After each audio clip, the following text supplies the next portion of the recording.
Okay, we have Ainias here, and he wants to open things up himself. First, I just want to say thank y'all for having me. I'm very blessed and honored to be here. But I do want to give a special shout out to Coach Terry Price, doing this for you. You know what I'm saying? We're going to keep balling, keep going hard for you, and just praying and hoping that you're watching over us. Okay, we'll open up the questions. Anybody have something? Right here on your left-hand side. Dan Peck, ESPN 106.7 in Auburn. Much love for Terry Price in Auburn as well. He's got a lot of friends there. What can you tell us about how the offense is progressing this offseason, what you've seen with the changes they've made in the last few months? One thing I'll definitely say is Coach Petrino has come in and, sparked the energy, sparked some light in us, opened up the playbook a little bit more. Not going to speak too much on scheme-wise, but it's very exciting, let's just say so, the least, for sure.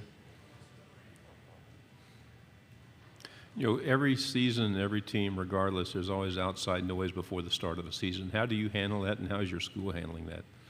I try to just let everybody know, in the previous years, we've had a lot of hype and attention that has come to us.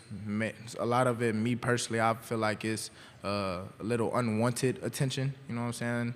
We have had a lot of people talking about us in the previous years, but this year it seems like a lot of people aren't talking about us, and I personally like that. Being an underdog is somebody that I've been for a long, long time in my life, and I just like the fact that, we have to be able to prove ourselves and show everybody what it is. So I just like that fact and that feeling for sure. Left side, second row. Is there anything you've really made a point to try to improve upon this offseason from your own game? Nothing specifically, no. Just showing how much work that I've done, you know what I'm saying? Showing how much work that we put in together as a team. Really just the accountability that we've been holding ourselves to, and really just wanting to show everybody our standard, you know what I'm saying? How hard that we work, for sure. Second row. Nice. Who are some of the best DBs that you've gone against in the SEC so far? Great question. One, I'll probably have to say Patrick Surtain being up there as one. He was one of those guys that is very patient, you know what I'm saying? Very hard to get around. He definitely plays his technique very well. Another guy I have to say is J.C. Horn out of South Carolina. He was very tough. There's a few guys that I can name, but those are the two off my head. Back row on the left. Nice. Jesse Simonton on three. How will Texas A&M's offense look differently in 2023? One thing I'll say is just the upbeat, the tempo-ness of the team. We definitely have, let's just say, a quicker mindset on how we should run our offense. Definitely want to start with a lot more energy, a lot quicker, you know what I'm saying? And being a lot more consistent throughout the entire season, for sure. Front row here on the left. Chris Farblin, KCOU 881 Columbia. So, of course, you guys have Connor Wegman and Max Johnson both coming back. I was going to ask you, so far in the spring, and I know Wegman, you haven't played any in-game reps with him yet, but what's your chemistry like with Wegman, and have either of these guys separate themselves as far as you've seen in practice as the clear QB1? Me personally, I don't know who's going to be QB1. I have no say-so in that. I don't know who's going to be QB1 because both of those guys are looking very great, you know what I'm saying? So the chemistry between me and Connor, we've played some 7-on-7 before.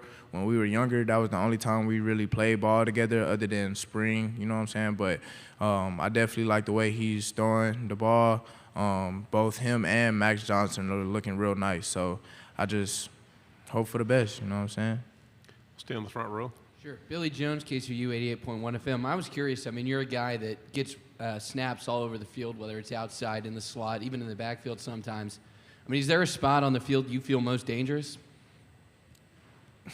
Me personally, I feel most dangerous on defense. A lot of people don't even know. Like, I play DB, and I feel very confident playing DB. So defense for sure. But in reality, I'll say in a return game, if they give me the ball in open spaces, it's deadly. Second row. Ainias, how seriously did you consider leaving for the NFL draft, and what were some of the factors in your decision to play another year of college football?